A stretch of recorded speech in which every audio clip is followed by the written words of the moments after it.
మతాల పేరు మీద వస్త్ర వ్యాపారం పేరు మీద ఈ హిందువులను ఆగం చేయడానికి కొన్ని మతవాదులు వచ్చారు. సో వాడెవడో వచ్చి వాడు 3,000 సైన్యాన్ని తెచ్చాడు.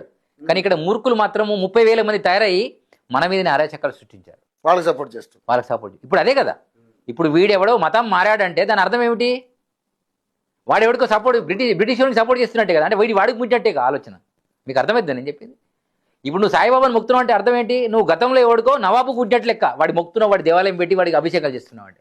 ఆనాడు వీరబ్రహ్మేంద్ర స్వామికి ఆపోజిట్గా వచ్చినటువంటి పండిత వర్గం గురించి చెప్తా. పుష్పగిరి పీఠంలోకి వస్తే వడ్రంగి గురువు తుర్క శిష్యుడు అని అవహేళన చేసి బండి మీకెళ్ళి గుంజారు. ఆయన చెప్తే ఆయన ఒక శాపం పెట్టాడు.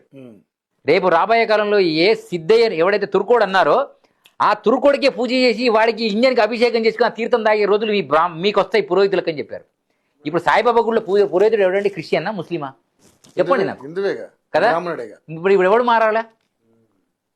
ఇంకా సాయినాథ పీఠం అంట, ఇంకా సాయినాథ గురు వీళ్ళను కొత్త చెప్పులు తీసుకొచ్చి కొట్టాలా. ఎవడు? హిందువులు. కానీ హిందువులు ఏమయ్యారంటే గురువు ఏ గురువు చెప్తే ఆ గురువు గుడ్డిగా మొక్కడం. నిజామాబాద్లో సాతెల్లి బాబా అని ఒక ఆయన ఉంటాడు, ఒక బాబా. ఆయన హిందూ ముస్లిం. ఆ నిజామాబాద్కి వెళ్ళి ఆటలు కోసుకొని కందూరు చేసుకొని తినడానికి వెళ్తారు మంచిగా తీసుకొని. ఇలా పీరీల పండుగ వచ్చింది. కొన్ని గ్రామాలలో కొండ గొర్రెలు వాళ్ళు షియా సున్నీలు కొట్టాడుకొని తుర్కోలకే పడదురా బాబు, వాడు మా దేవుడు కాదురా అని పీరీలు కాదని వాళ్ళు ముస్లింసే చెప్తున్నారు.